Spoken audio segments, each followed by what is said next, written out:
विज्ञान से जुड़ी ताजा तरीन खबरों के लिए सब्सक्राइब करें मार्वल साइंस यूट्यूब चैनल को और साइड में पड़े इस नोटिफिकेशन बेल को दबाएं ताकि हमारी वीडियो नोटिफिकेशन आप तक जल्द से जल्द पहुंचे।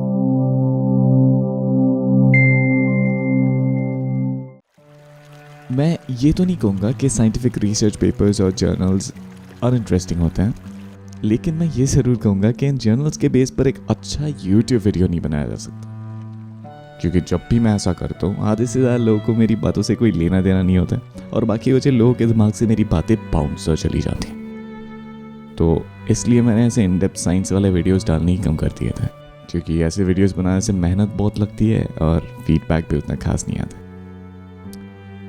पर आप लोग मुझे शांति से रहने का देते हो, है ना? Hi, I'm Johnny and you're listening to the podcast. और हाँ, आज के इस वीडियो को शुरू करने से पहले मैं चाहता हूँ कि आप 10 सेकंड लो, इस वीडियो को पॉज करो, नीचे जाओ और उस लाइक बटन को दबा के वीडियो पे वापस आ जाओ। अगर आपको मेरी इन वीडियोस में मेरी मेहनत दिखती है तो प्लीज़ आप उस लाइक बटन को इग्नोर मत करिएगा, ठीक है? मुझे इस वीडियो पर 951 लाइक्स चाहिए। जी हाँ दोस्तों, 951 लाइक्स, 951 जल्दी से पूरा कर दो, ठीक है?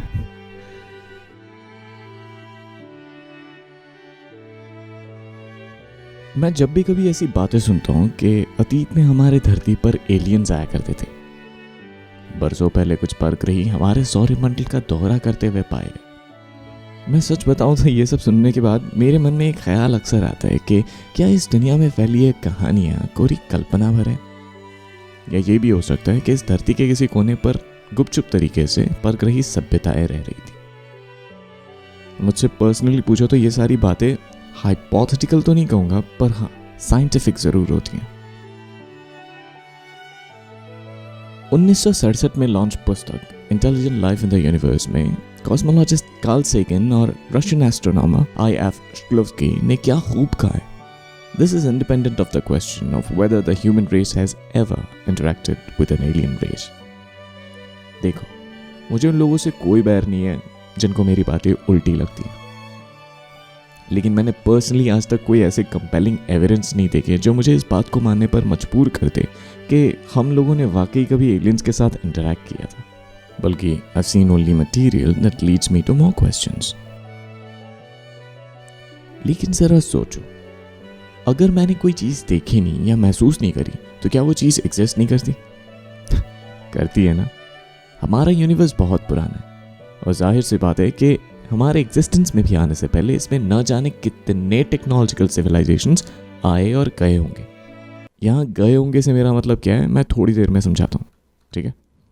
तो मेरा ये मानना है कि हमारा यूनिवर्स काफ़ी पुराना है, बल्कि इतना पुराना है कि इतने समय में न जाने कितने ऐसे प्राचीन सभ्यताएं हमारे आकाश गंगा के कोने कोने का चक्कर लगाकर निकल लिए होते, और वो भी स्पीड ऑफ लाइट को एक्सीड किए बिना। मैं ये नहीं कह रहा कि उन लोगों ने ऐसा किया हो, पर मैं इस बात से इनकार भी नहीं कर रहा।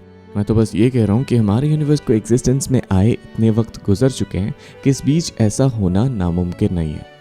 और यही नहीं, अगर हिसाब लगाया जाए तो पृथ्वी भी लगभग इतनी पुरानी तो हो ही चुकी है कि एलियंस की नज़र इस पर भी कभी ना कभी तो आई होगी। और क्या पता, they might have already explored it at some point in the distant past. और ऐसे कॉन्सेप्ट्स की तह तक पहुंचना प्योर साइंस होता है, जो मैं अक्सर अपने चैनल पे डालता रहता हूँ। पर गौर फरमाने की बात यह है कि क्या वाकई में ऐसा हो चुका है? क्या एलियंस वाकई में हमारे सौरमंडल का चक्कर लगा चुके हैं? क्या इंसानियत की भिड़ंत एलियन से पहले कभी हो चुकी है? सन 2011 में आए एक scientific paper on the likelihood of non terrestrial artifacts in the solar system में जेकब हक मिश्र और रवि कुमार कोप्परपू ने इस विषय को बड़े बेहतरीन तरीके से हैंडल किया था।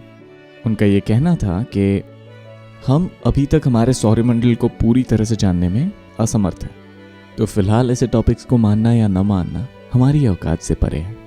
इसलिए we should probably keep our eyes open for them just in case. खैर, मुद्दे पर आते हैं।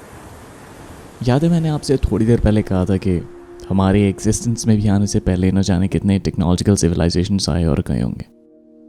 गए होंगे से मेरा मतलब सिर्फ विलुप्त होना नहीं था, विलुप्त होना या एक्सटिंक्ट होना भी था, पर मैं मेनली टेराफॉर्मिंग की बात कर रहा था। जी हाँ, टेराफॉर्मिंग। नाम तो सनी रखा होगा। तो जिन जिनको टेराफॉर्मिंग के बारे में नहीं पता, ध्यान से सुनो, ठीक है? आसान है, ध्यान से सुनोगे तो समझ जाओगे। तो हाल ही में एक न्यूज़ आई थी कि मार्स पर इंसानी ज़िंदगी नहीं टिक सकती। वेल, ऑब्वियसली मार्स का वातावरण कार्बन डाइऑक्साइड से बना है, तो हम बेवकूफ़ थोड़ी हैं जो बिना सोचे समझे वहाँ पर रहने की बात करेंगे। तो इस न्यूज़ का क्या मतलब है, मैं बताता हूँ। इसका मतलब ये था कि साइंटिस्ट्स मार्स पर टेराफॉर्मिंग करने की सोच रहे थे, जो इस साल असफल रही। टेराफॉर्मिंग ऑफ मार्स एक हाइपोथेटिकल प्रोसेस यानी एक काल्पनिक प्रक्रिया है, जिसके मुताबिक साइंटिस्ट्स मंगल ग्रह की सतह और उसके जलवायु को बदलकर इंसानी जिंदगी के रहने लायक बनाने की सोच रहे थे। फिलहाल ये एक हाइपोथेटिकल प्रोसेस के रूप में हमारे सामने आई है, पर क्या बता भविष्य में ये प्रक्रिया रंग लाए।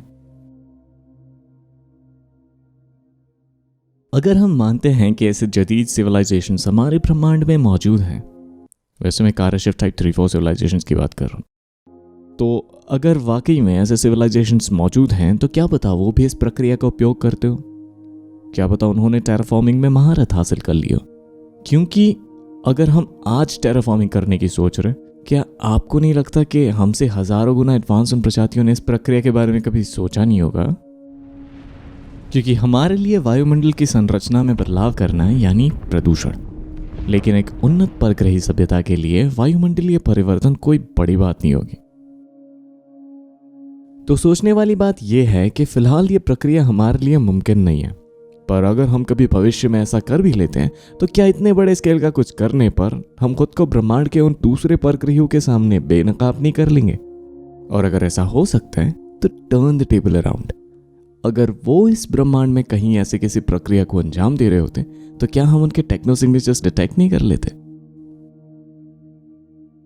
हम वक्त के साथ साथ हमारी टेक्नोलॉजीज में भी काफी सुधार ला रहे हैं। मिसाल के तौर पर अब 2021 में लॉन्च होने वाले जेम्स वेब स्पेस टेलीस्कोप को ही ले लो।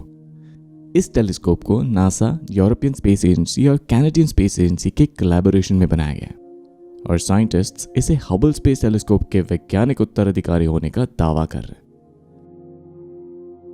ये स्पेस टेलीस्कोप स्पेक्ट्रोस्कोपी जैसे टेक्निक्स की मदद से एक्सोप्लैनेट्स की बारीकी से स्टडी करने में हमारी मदद करेगी।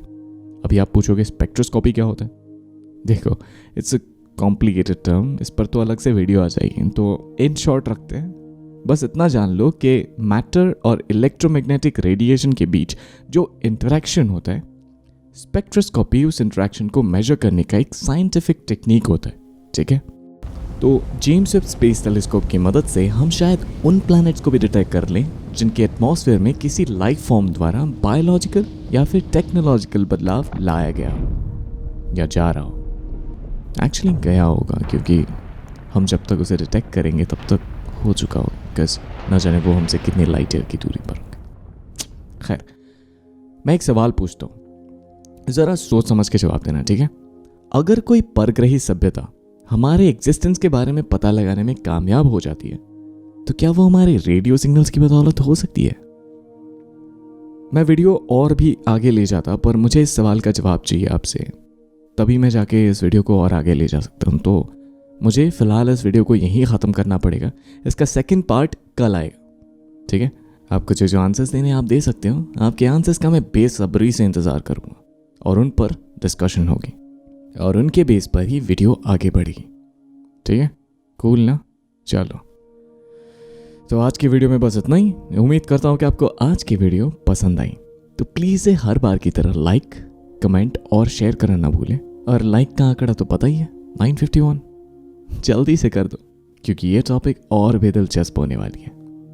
चलो, see you in the next video.